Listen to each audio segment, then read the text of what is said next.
नमस्कार पशुपालक मित्रांनो, पशुधन या यूट्यूब परिवारामध्ये आपलं सर्वांचं स्वागत.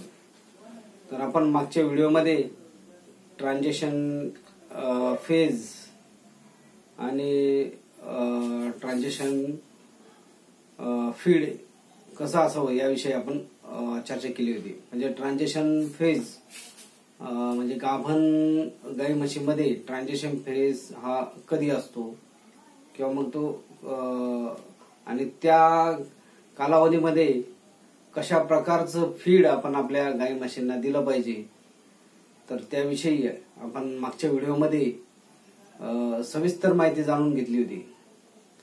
तर आज आपण या ट्रान्झिशन फेज मधला जो आहार आहे किंवा जे फीड आहे ते कसं घरच्या घरी कसं तयार करायचं, तर त्याबद्दल आपण आज सविस्तर जाणून घेणार आहोत. तर हा व्हिडिओ शेवटपर्यंत बघा आणि आवडल्यास लाईक आणि शेअर करा. आणि जर आपण या पशुधन या यूट्यूब परिवारामध्ये जर नवीन असाल तर चॅनल सबस्क्राईब करा. तर आज आपण ट्रान्झिशन फीड घरच्या घरी कसं तयार करायचं तर ते आज आपण बघणार आहोत. तर काय करायचं, सर्वप्रथम आपण काय करा, एक पेन आणि डायरी जवळ घेऊन ठेवा. आणि किंवा मग हा व्हिडिओ जर पेन आणि डायरी उपलब्ध नसेल ऐन वेळेवर तर हा व्हिडिओ रिपीट बघा. तर सर्वप्रथम आपण ट्रान्झिशन फीडमध्ये किंवा हा जो आहार आहे यामध्ये आपण सर्वप्रथम महत्वाची गोष्ट म्हणजे हा आपण 100 किलोचा आपण ट्रान्झिशन फीड तयार करणार आहोत. 100 किलोच्या मापात मी हा पूर्ण तुम्हाला माप सांगणार आहे. तर तुम्ही 100 किलोच्या पटीत तुम्ही करू शकता. 100 किलो, 200 किलो, 500 किलो किंवा तुम्हाला जितकं करायचं तितकं, पण मी 100 किलोचं एक माप तुम्हाला मी देत आहे. तर सर्वप्रथम आपण घेणार आहोत मक्का. तर मक्का किती घ्यायची, तर मक्का घ्यायची 30 किलो. 30 किलो मक्का. त्यानंतर मुगाचे जे शेंगा असतात त्या मुगाच्या शेंगाचे टरफल किंवा मग मुगाची जी चुरा असतो, मुगाचा चुरा टरफला सहित टरफल पण पाहिजे त्यामध्ये आणि त्यामध्ये चुरी पण पाहिजे, जेणेकरून त्याच्यामध्ये प्रोटीनचं भरपूर म्हणजे चांगल्या प्रकारचं प्रोटीन आपल्या गाई म्हशींना मिळेल. तर ते घ्यायचंय आपण 17 किलो.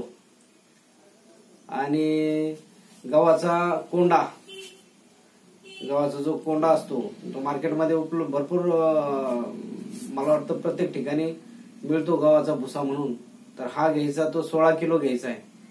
माप एकदम व्यवस्थित लक्षात ठेवा, जेणेकरून खाली कमी जास्त थोडाफार झाला तर चालतं, परंतु जास्त कमी किंवा मग जास्त अति जास्त घेऊ नका. तर आपण मका घेतली 30 किलो, गव्हाचा भुसा 16 किलो आणि मुगाच्या शेंगाचं टरफल सोबत त्यातच मुगाची जे चुरा असतो तो असा 17 किलो. आणि आता आपण ढेप किंवा मग पेंड घेणार आहोत. तर मग ढेप कोणती घ्यायची किंवा पेंड कोणती घ्यायची, तर सरकी मला वाटतं जवळपास सगळ्यांकडे उपलब्ध आहे. तर ही सरकी पेंड ही 16 किलो घ्यायची आहे.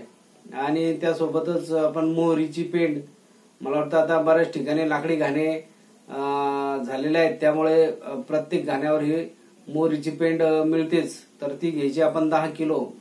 तसंच सोयाबीन, अख्खं जे सोयाबीन आहे तर ते घ्यायचं आपण 8 किलो. पण सोयाबीन घेताना काय करायचं, आपण त्याला भाजून घ्यायचंय, रोस्टेड सोयाबीन. तर भाजायचं कसं, तर त्याचा जोपर्यंत कलर चेंज होत नाही तोपर्यंत त्याला भाजायचं आहे. आणि हे घ्यायचंय 8 किलो. आणि याचं मक्का आणि हे सोयाबीन यांचं पावडर करून म्हणजे याला भरडून घ्यायचंय, भरडून. कारण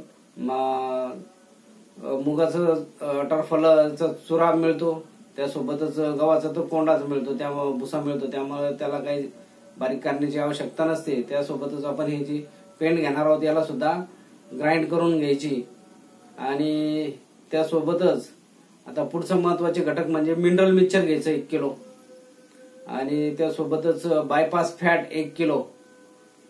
आणि हळद, आपली जी हळद आहे, हळकुंड, याला बारीक कुटून घ्यायचं, ते घ्यायचं 500 ग्रॅम. त्यासोबतच ईस्ट पावडर जर घेतलं तर त्यामुळे त्याचं डायजेशन, आपल्या गाई म्हशीचं डायजेशन व्यवस्थित होतं, पचनक्रिया चांगली राहते. त्यामुळे ईस्ट पावडर जे आहे ते 250 ग्रॅम घ्यायचं आहे.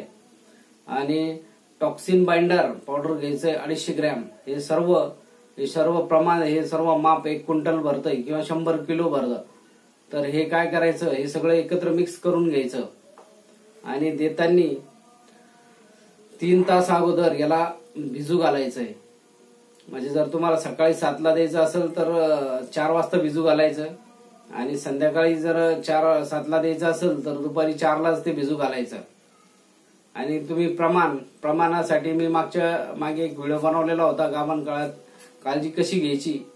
तर त्यामध्ये मी याचं आपल्या जनावरांना हा आहार किती द्यायचा त्याबद्दल सविस्तर माहिती सांगितलेली आहे. आणि तसंच हा ट्रान्झिशन आहार जो आहे, ट्रान्झिशन फीड, तर हा ट्रान्झिशन कालावधी किती दिवसाचा असतो, हा जवळपास 4 आठवड्याचा असतो. तर तो कुठून चालू होतो, कुठपर्यंत संपतो, हे मागच्या व्हिडिओमध्ये सांगितलेलं आहे. तर तुम्ही तो व्हिडिओ नक्की जाऊन बघा. आणि यासोबतच आपण पुढच्या व्हिडिओमध्ये बघू की हिरवा चारा किती द्यायचा, त्यानंतर कोरडा वाळलेला चारा किती द्यायचा, आणि ट्रान्झिशन फीड जे आपण हे तयार केलं त्यासोबत अजून एक फॉर्म्युला मी तुम्हाला देणार आहे. तर तो फॉर्म्युला आणि हिरवा चारा आणि कोरडा चारा कशा प्रमाणात द्यायचा, किती द्यायचा, त्यासोबतच नवीन अजून म्हणजे दुसरा एक फॉर्म्युला मी तुम्हाला देणार आहे. हा एक फॉर्म्युला तुम्ही लिहून ठेवा. हा व्यवस्थित वाटला तर हा करा, जो स्वस्त पडेल तो करा. पुढच्या व्हिडिओमध्ये मी अजून एक फॉर्म्युला देणार आहे, तो पण व्हिडिओ नक्की बघा. आणि हिरवा चारा आणि कोरडा चारा किती प्रमाणात द्यायचा हे पण खूप महत्वाचा व्हिडिओ पुढचा होणार आहे. तरी आपण पुढचा व्हिडिओ पर नक्की बघा. हा व्हिडिओ आवडल्यास लाईक आणि शेअर करा. आणि या चॅनलवर जर नवीन असाल तर चॅनल सबस्क्राईब करा. धन्यवाद.